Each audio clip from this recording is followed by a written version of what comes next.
Greetings, everyone. I'm Dr. Omékongo Dibinga here at Bikram Yoga Works in Cryotherapy, and we have some very special guests who are going to just talk to us and give us some great advice. I have Marissa Coleman here of the New York Liberty. I have Monique Currie of the Washington Mystics. I have Crystal Langhorne of the Seattle Storm, and Alana Beard of the LA Sparks. How are you all doing? We really appreciate you all being here and taking some time to sit down with us, and just wanted to get some thoughts about your journey that took you to where you are now as it relates to yoga and everything. The first question I had is, all of you all are going on almost a decade or over a decade in the league, almost, because came in 2009.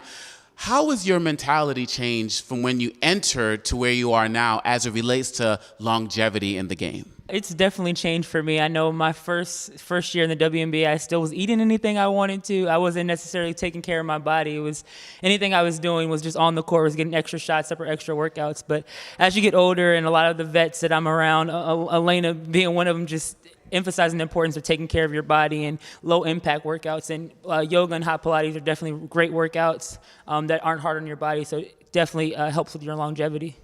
I got into kind of Pilates and yoga because I am not flexible at all, and I just needed an alternative to kind of help loosen my body up so that I can, move more. I'm going on 13 years. Well, I just finished my 13th year in the WNBA. Thank you. So it's been a long journey, but over the years I have grown to do a better job eating, a better job at doing different kind of workouts, because it kind of gets boring doing the same thing all the time. So I like to switch it up and do different kinds of things. But I've noticed that going to Pilates, it kind of helps with, my movements, my flexibility, and those things are two important things to me.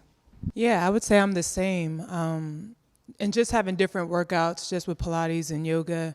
And like Mo said, just the flexibility aspect, and also just strengthening too with Pilates. I didn't realize how much Pilates helps with getting your body strong in different areas, your core, and just a lot of different areas to get you right.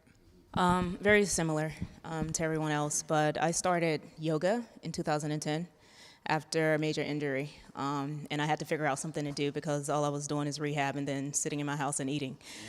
So I had to figure out something, so I started out with Bikram Yoga, and then I fell in love with it because of the benefits that it's had on my body.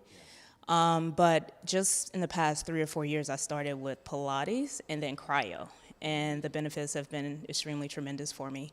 I do cryo now after every practice, and I can tell a difference when I don't do it. I have days where we're traveling and I don't get a chance to do it, but I can tell a huge difference in my body when I do.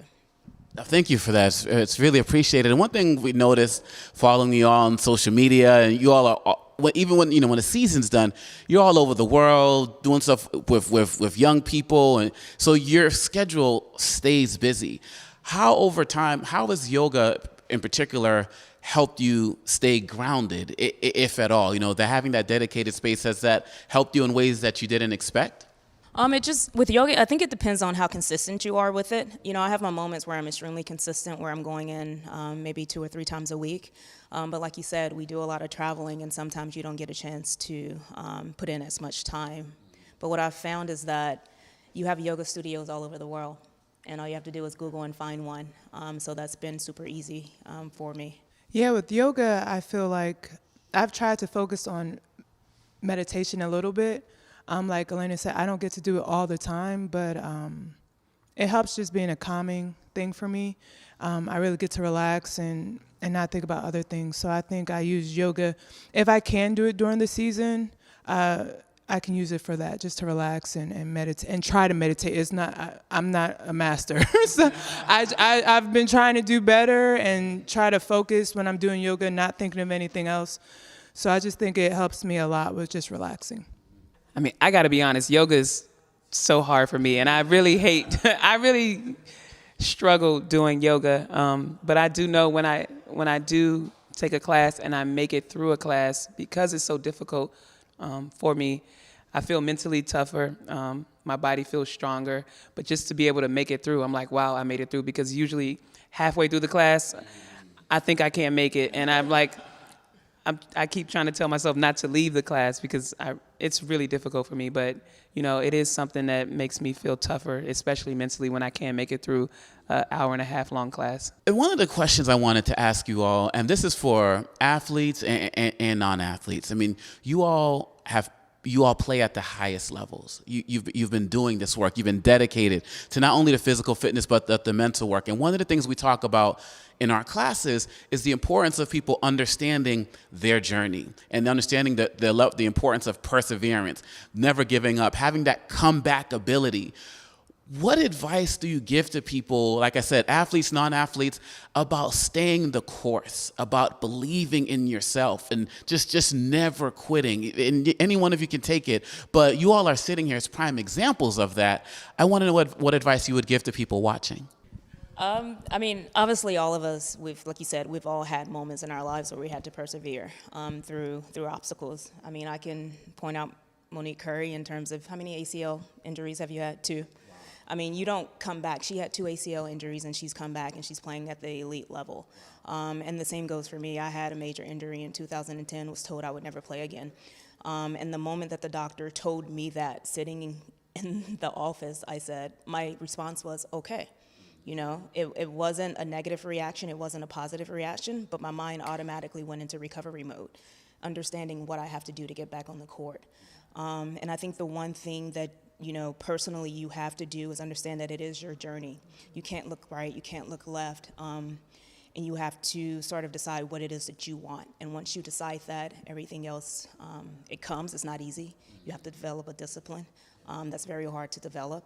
But if you want it bad enough, you'll eventually get it. I think AB covered that. That one, but... And the last question that I have for you all, and again, thank you so much for taking the time to sit down with us, is what advice do you pull from your daily routine, from the court of basketball, that we can all apply to the court of life?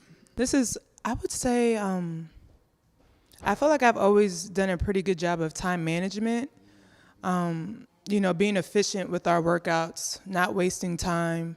And I think everyone could use that in their life, just being efficient with their daily routines, whatever you do, trying to make the most out of your time and trying to do it well.